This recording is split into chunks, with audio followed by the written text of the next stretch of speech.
నేను తమిళనాడులో 44 ఏళ్ల నుంచి ఉంటున్నా ఇప్పుడు 100% తమిళుడిని అని ప్రకటించుకున్నారు సూపర్ స్టార్ రజనీకాంత్. కానీ కొన్ని తమిళ సంఘాలు మాత్రం ఇప్పటికీ కూడా కబాలీని టార్గెట్ చేస్తున్నాయి.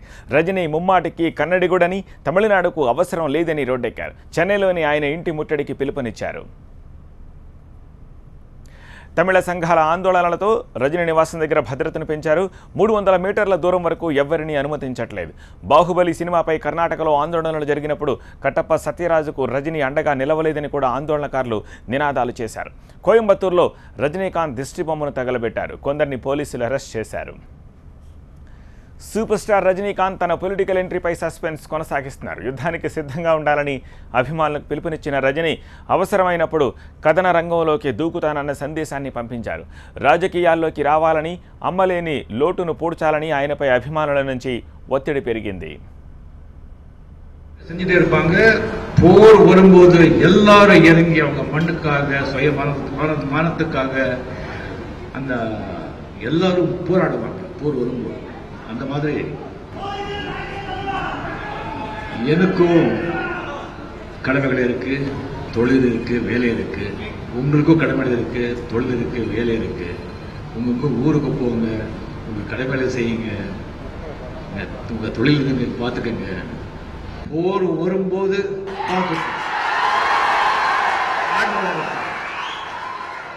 நன்றி.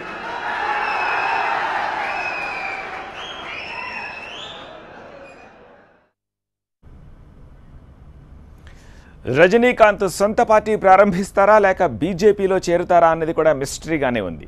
బీజేపీలో ద్వారాలు తెరిచే ఉన్నాయని స్వయంగా ఆ పార్టీ అధ్యక్షుడు అమిత్ షా ప్రకటించారు. దీంతో తమిళనాట పొలిటికల్ హీట్ పెరిగింది. డీఎంకే వర్కింగ్ ప్రెసిడెంట్ స్టాలిన్, మాజీ సీఎం పన్నీర్ సెల్వం రజనీ రాజకీయ ప్రవేశాన్ని స్వాగతించారు. అయితే బీజేపీ నేత సుబ్రహ్మణ్య స్వామి, శరత్ కుమార్ లాంటి వాళ్ళు మాత్రం రజనీ పొలిటికల్ ఎంట్రీని వ్యతిరేకిస్తున్నారు. వీరికి తోడుగా కొన్ని తమిళ సంఘాలు ఆందోళనలకు దిగడంతో ఈ వ్యవహారం కొత్త మలుపు తిరిగింది. చెన్నైలోని రజనీకాంత్ నివాసం దగ్గర పోలీసులు కట్టుదిట్టమైన భద్రతను ఏర్పాటు చేశారు. ఆందోళనకారులను అదుపు చేసేందుకు ప్రత్యేక బలగాలను కూడా రప్పించారు. కర్ణాటకతో తనకు ఇప్పుడు సంబంధం లేదని రజనీకాంత్ స్వయంగా ప్రకటించారు. అయినప్పటికీ ఆయన స్థానికతను కొన్ని తమిళ సంఘాలు ప్రశ్నిస్తున్నాయి.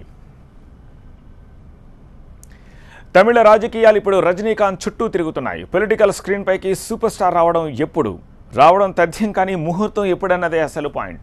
రాజకీయాల్లోకి వచ్చేస్తున్నా అనే మాట మాట్లాడకుండా మిగతా అన్ని విషయాలు చెప్పేస్తున్నాడు కబాలి.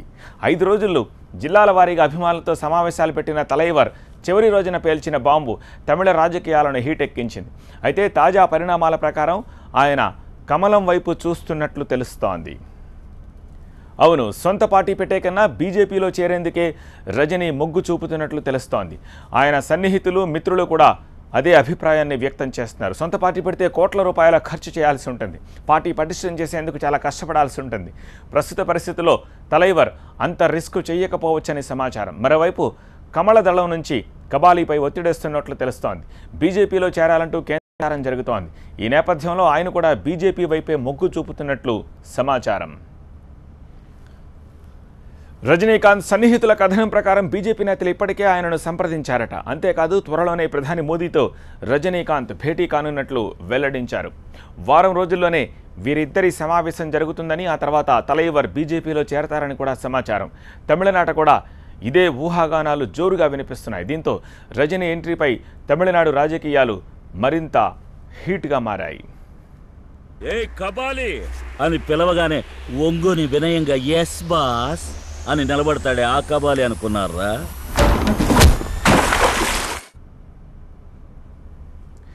తమిళనాట పాగా వేసేందుకు బీజేపీ తీవ్రంగా ప్రయత్నిస్తోంది. జయ మరణానంతర పరిణామాలు కూడా అదే చెబుతున్నాయి. అన్నాడీఎంకేలోని పళని, పన్నీర్ వర్గాలను చేరదీస్తూనే రాష్ట్రంలో పట్టు కోసం ప్రయత్నిస్తోంది. అంతేకాదు తమిళుల హృదయాల్లో కొలువైన రజనీని తన గూటికి తెచ్చుకునేందుకు ఎప్పటి నుంచో ప్రయత్నాలు చేస్తోంది. ఇప్పుడు కూడా అదే ప్రయత్నాల్లో ఉంది కమలదళం.